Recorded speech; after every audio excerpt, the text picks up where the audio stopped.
बिस्मिल्लाहिर्रहमानिर्रहीम। मैं फरीद के नफसियाती रवैये से बहुत तंग हूँ। समझ नहीं आती अपने शौहर को कैसे यकीन दिलवाऊं कि फरीद की हरकतें मशकूक हैं। फरहाना ने प्याज का छिलका बेदर्दी से उतारते हुए कहा, वो तो अपने भाई के खिलाफ एक लफ्ज भी नहीं सुनता। उन्होंने अपना गुस्सा प्याज पर निकालने की नाकाम कोशिश की थी। फरहाना साथ वाले मोहल्ले से ब्याह कराई थी। उसका रिश्ता शुमाइला ने करवाया था। फरहाना का शौहर शब्बीर और फरीद दो ही भाई थे।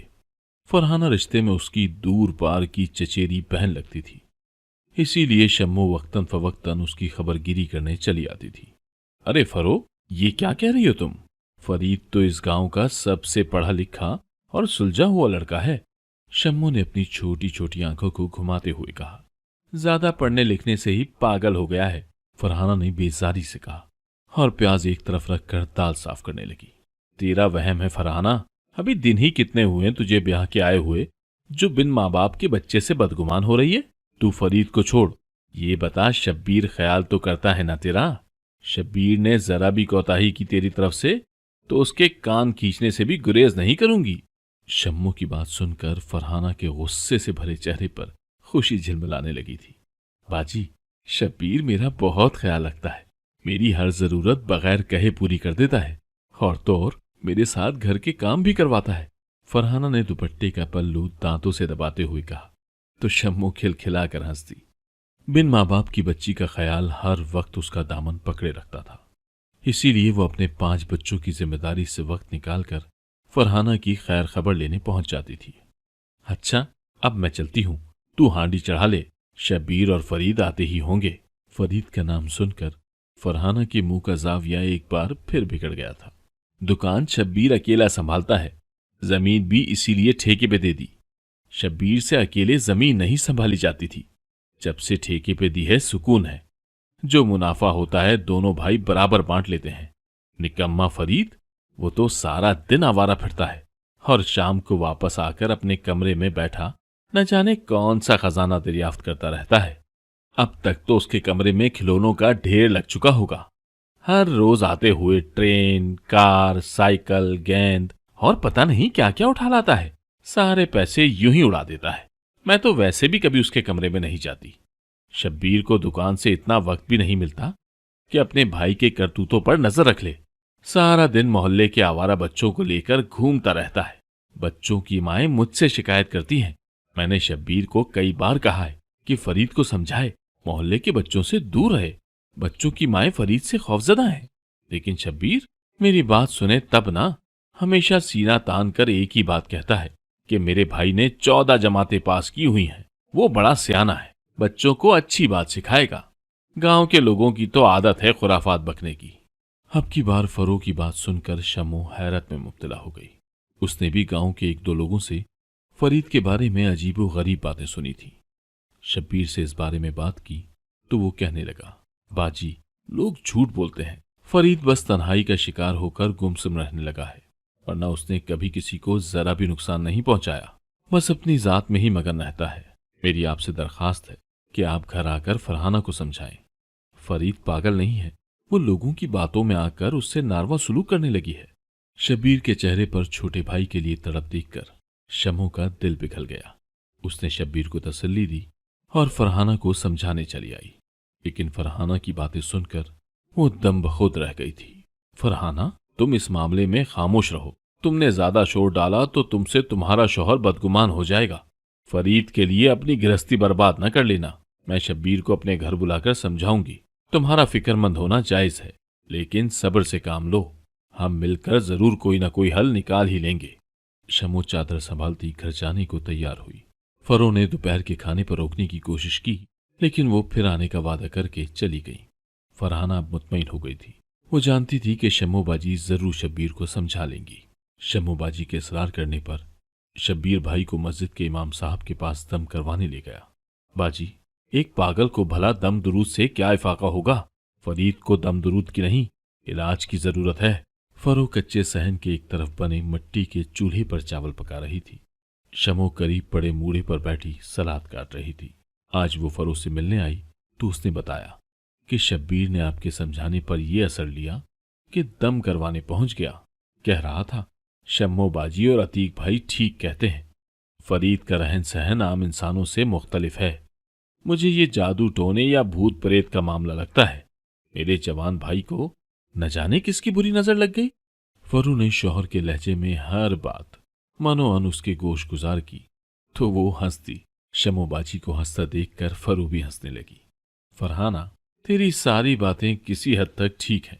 फरीद को सारा गांव पागल कहता है, बस एक शब्बीर ही नहीं मानता। लेकिन जो भी है, फरीद ने आज तक तुझे या किसी को भी नुकसान नहीं पहुंचाया। इसीलिए तू इस मामले में ना पड़ और सुकून से अपनी जिंदगी गुजार। अगर तूने शब्बीर के सामने पागल पागल की गिरदान लगाए रखी ना, तो वो तुझे चलता कर देगा। अम्मा बाबा के गुजर जाने के बाद शब्बीर ने छोटे भाई को माँ और बाप दोनों बन के पाला है। हमेशा उसे अच्छा पहनाया है, अच्छा पढ़ाया है और अपने हाथ से खिलाया। फरीद आज भी उसके लिए छोटे बच्चे जैसा है। दुनिया जो मर्जी कहती रहे, वो कभी नहीं मानेगा। इसीलिए तू इस किस्से को यहीं खत्म कर दे। शमू के कहने पर फरहाना ने इस बात में सर हिला दिया। दिल में उठते तमाम वसवसों को शब्बीर के छोड़ देने के खौफ ने भगा दिया और वो अपने घर की गृहस्थी में मगन हो गई। फरीद की हरकतें तो न बदली, लेकिन फरहाना ने खुद को बदल लिया और उसकी तरफ ध्यान देना छोड़ दिया। फरीद की अब भी वही पुरस्कार सरगर्मियां थी। तरह तरह के खिलौने खरीद कर लाना, पूरा दिन गली के बच्चों के साथ खेलना और घर आकर कमरे में बंद हो जाना। फरहाना ने उसके बारे में सोचना छोड़ दिया था। कुछ दिन सुकून के गुजरे, लेकिन फिर अजीब वाकयात होने लगे।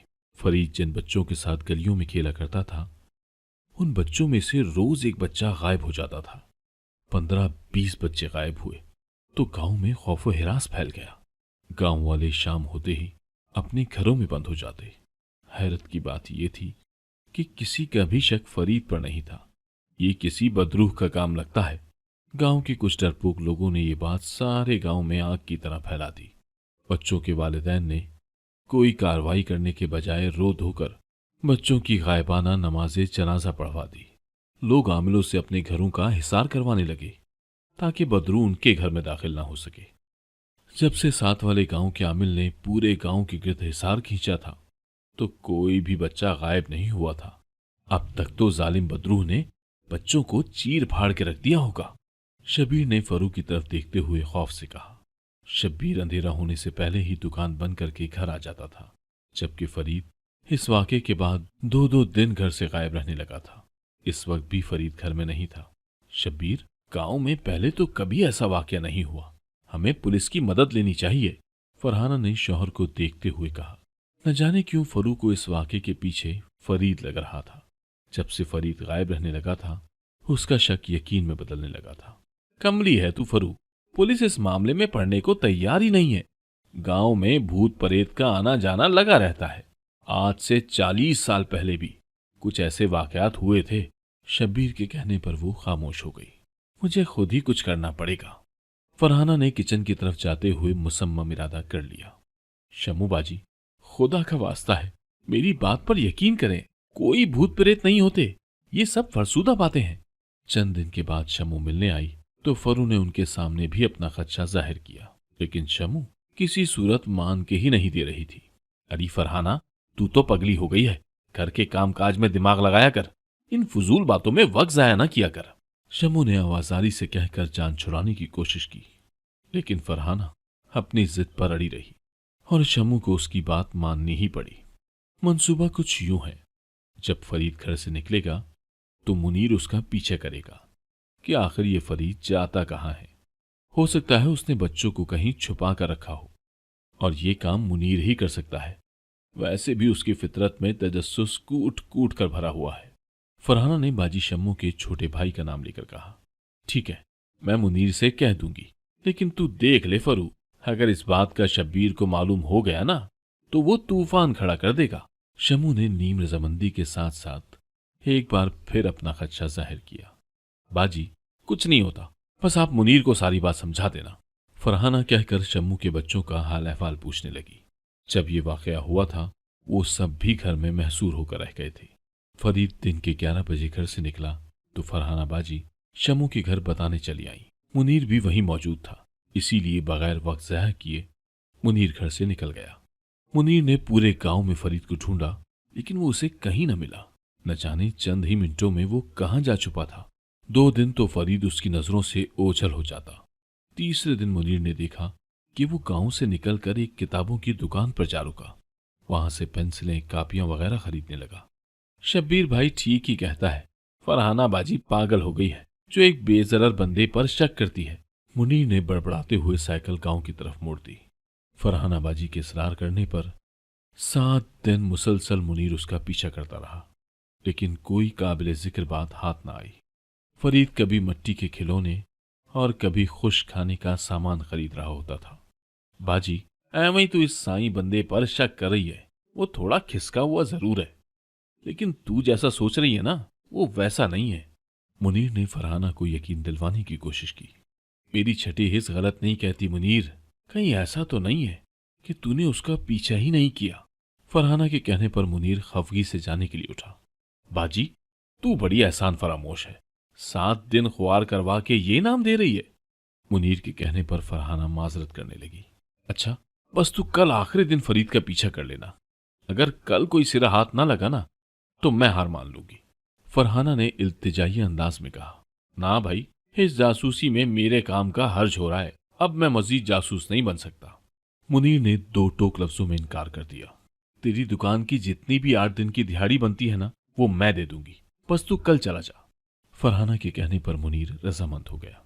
अगले दिन फरीद इस सारे मंसूबे से बेखबर बड़े बड़े थैलों में सामान लेकर घर से निकला। आज जरूर इस पागल का राज फाश होगा। फरहाना ने फातिहा नजरों से उसकी पुश्त को देखा और सहन में झाड़ू देने लगी।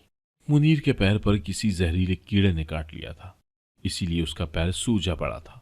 वो फरीद का पीछा करना तो दूर, 2 कदम चल भी नहीं पा रहा था।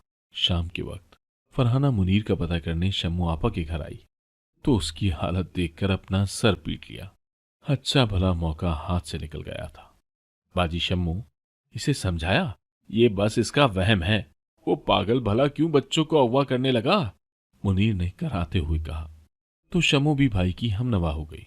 निफरो, बस कर जा, शब्बीर को भिनक भी पड़ गई ना तेरी जासूसी की, तो वो हम सब की ईंट से ईंट बजा देगा। बस अब इस मामले को रफा दफा कर। जब 7 दिन में कुछ नहीं मिला तो 1 दिन से क्या हो जाना था। फरहाना मुंह बनाकर अपने घर चली आई।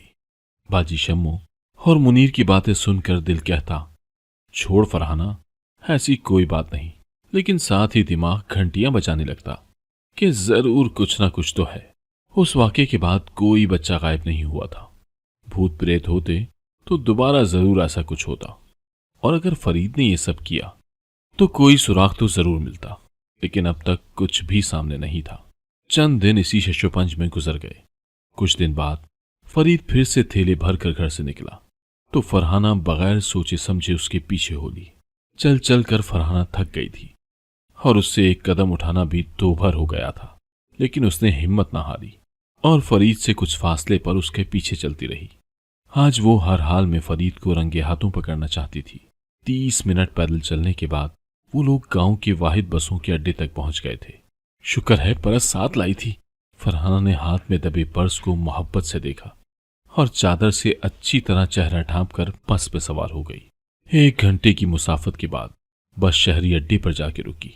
पहले फरीद बस से उतरा और फिर फरहाना उतर आई। दोनों हाथों में थैले संभाले फरीद अब पैदल चलने लगा था।